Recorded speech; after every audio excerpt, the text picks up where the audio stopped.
하나님의 사랑이 우리에게 이렇게 나타난 바 되었으니 하나님이 자기의 독생자를 세상에 보내심은 그로 말미암아 우리를 살리려 하심이라. 사랑은 여기 있으니 우리가 하나님을 사랑한 것이 아니요 하나님이 우리를 사랑하사 우리 죄를 속하기 위하여 화목제물로 그 아들을 보내셨음이라.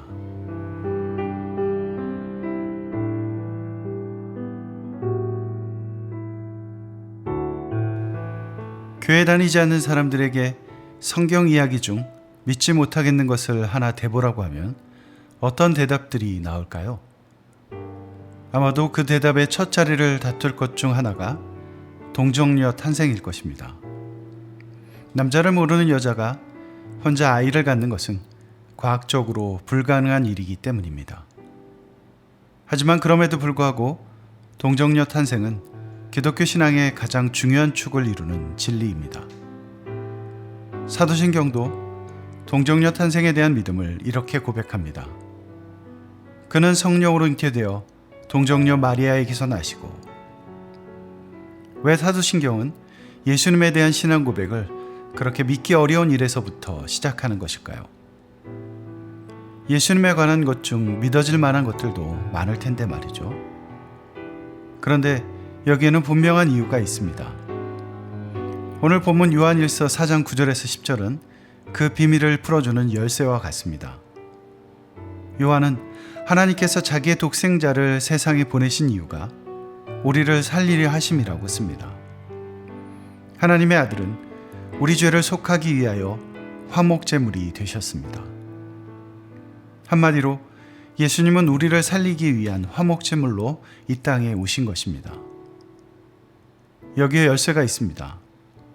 이 말씀을 제대로 이해하면 우리는 오늘의 주제인 동정녀 탄생과 십자가의 죽음이 의미하는 바를 깨달을 수 있습니다. 뿐만 아니라 그것을 믿음으로 고백할 수 있게 됩니다.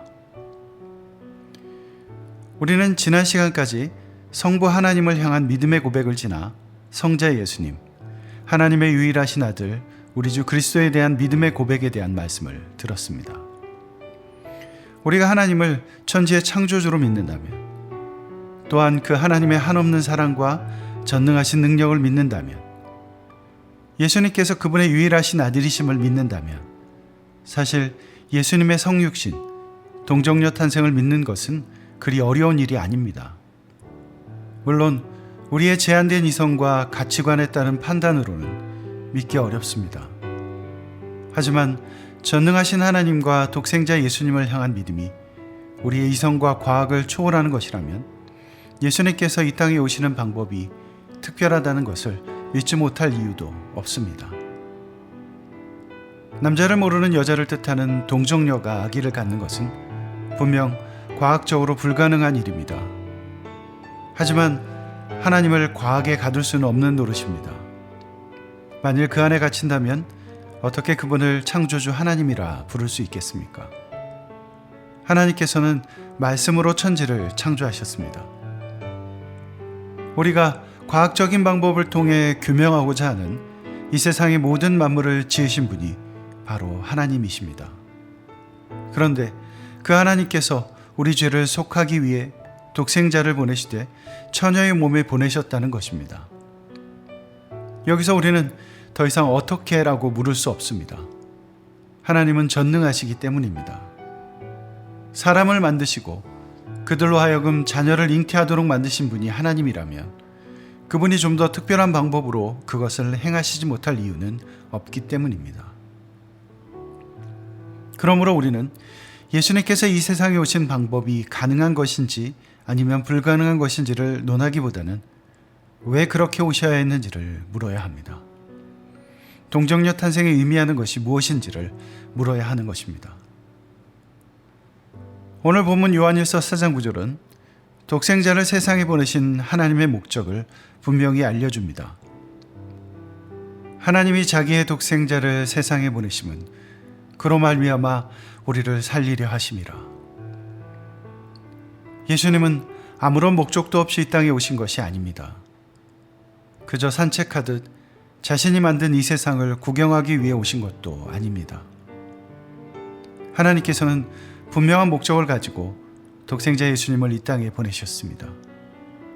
그것은 바로 죽음 가운데 있는 우리를 살리기 위함입니다. 그리고 그 목적을 이루기 위해 예수님은 보통 사람들과 같으면서도 절대로 같지 않아야 했습니다. 무슨 말인가 하니 예수님은 모든 인간을 대표하기 위해서는 완벽한 인간이어야 했지만 동시에 죄는 없어야 했다는 말입니다. 그래서 예수님은 동정녀를 통해 이 땅에 태어나신 것입니다.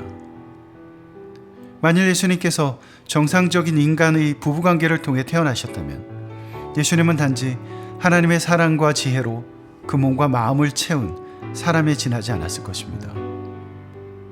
점수를 후하게 주어야 고대 이스라엘의 선지자들처럼 성령으로 충만한 사람에 그치고 말 것입니다. 하지만 그렇게 되면 그는 여전히 죄 가운데 있는 한 인간일 뿐입니다. 그러므로 다른 모든 인간의 죄를 대신 지고 십자가의 죽음을 감당할 자격이 없는 것입니다. 그의 죽음은 자신의 죄만을 속할 뿐입니다. 하지만 하나님은 죄로 인해 죽게 된 온 세상을 살리려고 독생자를 세상에 보내신 것입니다. 예수님은 이 땅에 오시는 탄생의 순간에조차 십자가의 고난과 죽음을 예정하고 계셨습니다. 그래서 동정녀를 통해 오신 것입니다. 죄 없는 몸으로 오셔서 우리를 위해 자신의 목숨을 내어주셔야 했기 때문에 그렇게 이 땅에 오신 것입니다. 그래서 요한은 예수님을 우리 죄를 위한 화목제물이라고 표현한 것입니다. 우리가 예수님의 동정녀 탄생과 십자가를 이해하기 위해서는 먼저 이 화목제물이 의미하는 바를 알아야 합니다. 화목제물로 번역된 헬라어는 화를 달램, 만족시킴이라는 뜻을 갖고 있습니다. 그런데 누구의 화를 달래고 누구를 만족시킨다는 말입니까? 바로 하나님의 화를 달래고 하나님을 만족시키는 것입니다. 죄는 하나님이 미워하시는 것입니다. 죄를 범한 인간은 하나님 앞에서 살 수 없습니다. 하지만 십자가 위에서 예수님은 인간의 죄로 인한 하나님의 분노를 대신해서 감당하십니다. 그리고 예수님의 의가 하나님을 만족시킵니다. 십자가는 고난과 죽음을 상징합니다. 하지만 십자가는 단순히 상징에만 머무는 것이 아니라 인간이 경험할 수 있는 모든 육체적인 아픔과 정신적인 고통이 실제로 일어나는 곳입니다.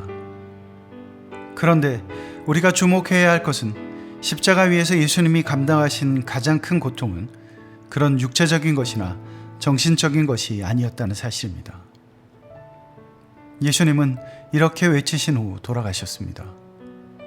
나의 하나님, 나의 하나님, 어찌하여 나를 버리셨나이까?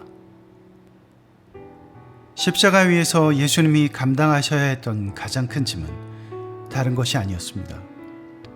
하나님의 분노와 외면이었습니다. 어째서 하나님은 예수님을 외면하신 것일까요? 과연 하나님의 뜻은 무엇이었을까요? 좀 전에 살펴보았듯 하나님의 목적은 우리를 살리는 것이었습니다. 죄로 인해 죽을 수밖에 없는 우리들을 용서하시고 죄로 인해 신음하는 피조물을 해방하시는 것이었습니다.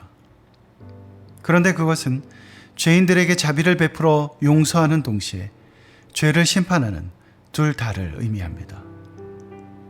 죄는 거룩하신 하나님께서 절대 용납할 수 없는 것이기 때문입니다. 하지만 그 죄의 빚을 갚는 것은 인간이 가지고 있거나 이룰 수 있는 의로는 절대 불가능한 것입니다.